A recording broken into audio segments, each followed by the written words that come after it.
Okay, here we are inside of Adobe Premiere Pro, and what I'm going to do today is show you how to export your EVE Online film from Adobe in two ways. First way is going to be the Windows Media Video option, and the second option is going to be a uncompressed AVI file, so that you can use another application to do the compression and from there allow you to upload it so that people can download and watch your film.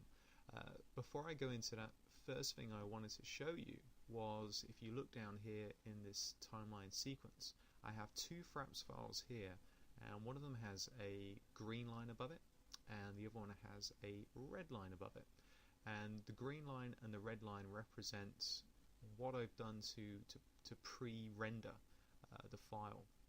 If I was to hit enter now, what it's going to do is pre-render this particular Fraps file, and watch that, it's going to go through. It's only 59 frames, but then boom, you get this nice green line above the file, which means that it has successfully pre-rendered it. And why do people do that? Well, there is a problem with Fraps files. Every so often you will get a bad file that will have one frame or two frames inside of it, which Windows, more importantly Adobe Premiere Pro or Sony Vegas or any of those applications, are going to trip over themselves in trying to do a final render. And sometimes, and you've probably seen this on the forum as well, people are saying I've got a lost frame and could not return a frame, and you get all those kind of error messages. Well, if you do pre-rendering, and by that I mean once you're happy with the position of the Fraps file that you're going to be using for your video editing, once you're happy with where it is and you've synced it up and everything looks good and you've added your title work, you want to just do a preview or a pre-render just by selecting enter, and from there it will effectively just give you that green line. And if you've got a green line, you should then be able to do some kind of final encoding or final exporting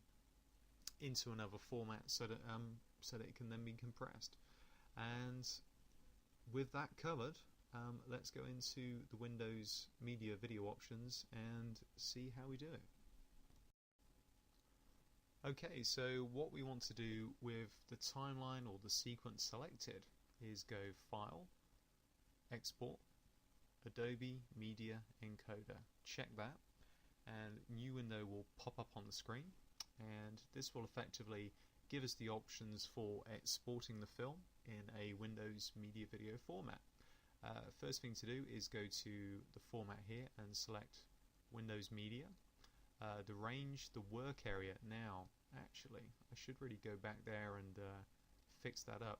This bar here, this is your work area bar, this grey bar that runs all the way along there, and we can decide which bit of the film it is that we want to export, which is very handy if you just want to do a test export just to see if you're happy with the quality and so forth. But let's just select the whole of this film here. Oops. Like so, maybe bring that in a little bit. Didn't add a transition, noob, but there you go. Let's select that, so that's going to render from here all the way through to here. This is our in and out point. Once again, go File, Export, Adobe Media Encoder, and select the work area, which is great. Check the video and the audio, if you've got audio, that is. If you haven't, there's no point, but check the video and the audio. And then what we want to do is go through the video tab and the audio tab to make sure that we've got the settings that we want for the file that we're going to be exporting. So first thing is the video codec, and Windows Media Video 9 is fine. You can use Advanced Profile if you want to have a look at that and see what that can do for you somewhere down the line, but Windows Media Video 9 is the one I'd go for. Encoding pass is 2. The bit rate is going to be variable unconstrained, and the frame width is going to be the same as the project and therefore the same as the Fraps files when you originally started out. Remember, you have everything the same. You have your Fraps files resolution of when you're recording EVE to be exactly the same, be consistent with that. then the fraps files are imported into a project which is the same as the fraps files, and therefore the final width and height is exactly the same as the resolution that you were originally using inside of EVE, so it's all the same. In this particular case, I know this isn't 1280 by 1024, but let's say you were using 1280 by 1024, that's what you would choose there. Frame rate, you can set this, or you can just say same as source, and it will take the frame rate of the project that you set up, not of the file but of the actual project that you selected. Pixel aspect ratio 1 or square, the coder complexity automatic, keyframe interval 3, average video bitrate, so the kilobits per second.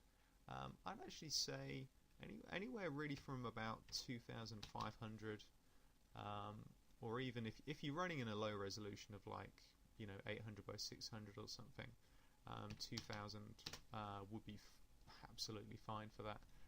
The more complex and larger the resolution, the higher this would have to be. So 5,000, anything above 5,000, you can choose it, but it will increase the size of the final file as well. I'd say probably your happy medium is going to be about 3,500 for most sort of standard desktop resolutions of 1280 by 1024. That'll give you a really good quality on there, no trouble at all. The audio on there, you want to select the Windows Media Audio 9.2 as your codec, and encoding pass is 2, and bitrate is going to be variable unconstrained.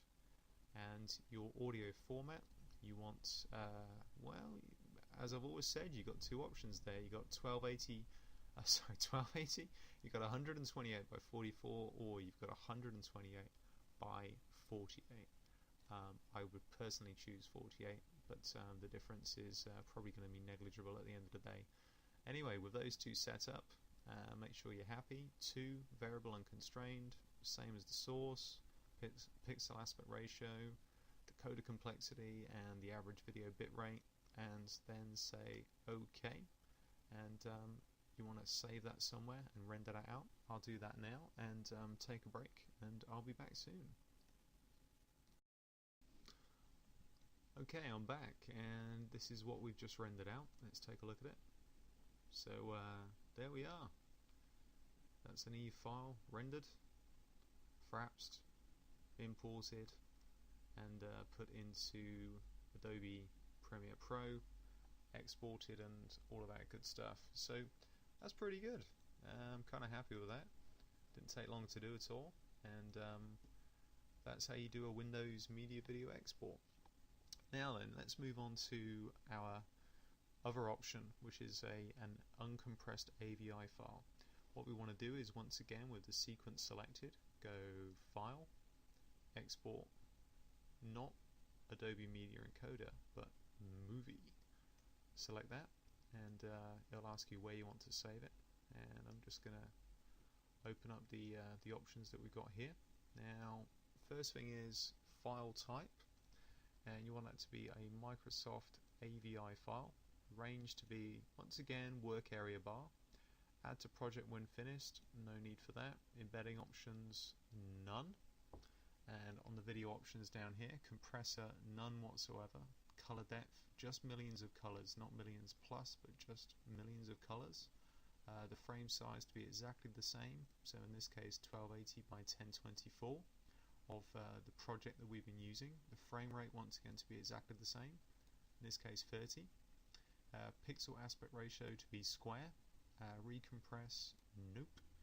Keyframe and rendering, next option there. Use project settings, no fields, progressive scan, that's all we have to do there. We don't have to check any of these boxes here, and we shouldn't. Go to audio, and that should already be set up for an uncompressed 48 by 16 stereo interleave of 1 second file. So all of those settings there are as we want them, and we say OK, and as you can see there, sequence01.avi, which is the format that we want, and you just click on save, and that will then do an export. I'm going to cancel that though, of the file that you want to export. and you can then bring that into another application. Very simple to do, and you know, once you do that, you've then got that new clean file, that crisp file, which you can bring in, and it will be a very large file, probably be a lot larger than you realize, and certainly make sure you've got you've got plenty of space on your storage drive or on your main hard drive if you're rendering to there. But that's really it. That's how you do exporting and rendering inside of Adobe Premiere Pro for an EVE Online film. And it's good to be back. Sorry it took a while, but I had a few upgrades to my main system here at home, so I'm now running Professional X64, and the difference is pretty good, and I'm very happy with it. So anyway, there we go. Once you've got all of those settings that you want, I'd say you are, as always, good to go.